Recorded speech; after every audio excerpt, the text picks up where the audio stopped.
നമസ്കാരം. മുൻ Iran president Ebrahim Raisi helicopter അപകടത്തിൽ മരിച്ച പശ്ചാത്തലത്തിലാണ് ഇറാനിൽ പ്രസിഡന്റ് തെരഞ്ഞെടുപ്പ് നടന്നത്. 1979 ഇസ്ലാമിക വിപ്ലവത്തിന് ശേഷമുള്ള ഏറ്റവും കുറഞ്ഞ പോളിംഗ് ആണ് രേഖപ്പെടുത്തിയത്. 39.92% മാത്രമായിരുന്നു പോളിംഗ്. പ്രാദേശിക സംഘർഷങ്ങൾക്കിടെ നടന്ന തിരഞ്ഞെടുപ്പിൽ പുരോഗമനവാദിയായ മസൂദ് പെസഷ്കി തീവ്ര മതവാദിയായ സയ്യിദ് ജലീലിയെ പരാജയപ്പെടുത്തിയാണ് ഇറാന്റെ പ്രസിഡന്റാകുന്നത്. 2 പതിറ്റാണ്ട് വരെ റഷ്യ ഇറാൻ ബന്ധം നിലനിന്നിരുന്നു. പിന്നീട് പല കാരണങ്ങളാൽ സഖ്യം തുടർന്നില്ല. എന്നാൽ ഈ അടുത്ത കാലത്ത് ഇന്ത്യയും ഇറാനും റഷ്യയുമായുള്ള ബന്ധം കൂടുതൽ മെച്ചപ്പെട്ടു തുടങ്ങി. ഇറാന്റെ പ്രധാന തുറമുഖങ്ങളിൽ ഒന്നിന്റെ നടത്തിപ്പ് പോലും ഇന്ത്യയെ ഏൽപ്പിച്ചു.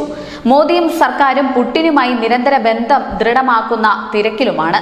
വരും ദിവസങ്ങളിൽ മോദി റഷ്യ സന്ദർശിക്കാനിരിക്കവെയാണ് ഇറാനിൽ പുതിയ പ്രസിഡന്റ് എത്തുന്നത്. ഇറാന്റെ പരമോന്നത നേതാവായിട്ടുള്ള അലി ഖമേനിയെ പോലെ പാശ്ചാത്യ ശക്തികളുടെ കടുത്ത വിമർശകനാണ് അന്തരിച്ച മുൻ പ്രസിഡന്റ് ഇബ്രാഹിം റൈസി.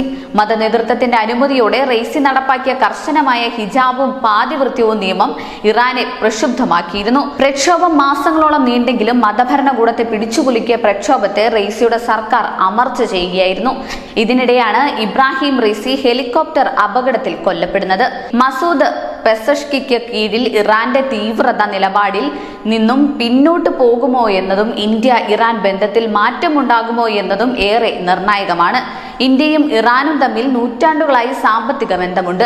അതിന്നും തുടരുന്നു. പെസഷ്കിന്റെ കീഴിൽ ബന്ധങ്ങൾ കൂടുതൽ ദൃഢമാകുമെന്നാണ് ഇന്ത്യ പ്രതീക്ഷിക്കുന്നത്. ഇറാനിലെ ചബഹാർ തുറമുഖത്തിന്റെ നിയന്ത്രണം മാസങ്ങൾക്ക് മുമ്പാണ് ഇന്ത്യ ഏറ്റെടുത്തത്. പാകിസ്ഥാനെ മറികടന്ന് അഫ്ഗാനിസ്ഥാനുമായും മധ്യേഷ്യയുമായും വ്യാപാരം നടത്തുന്നതിനുള്ള ഒരു പ്രധാന ട്രാൻസിറ്റ് പോയിന്റാണിത്.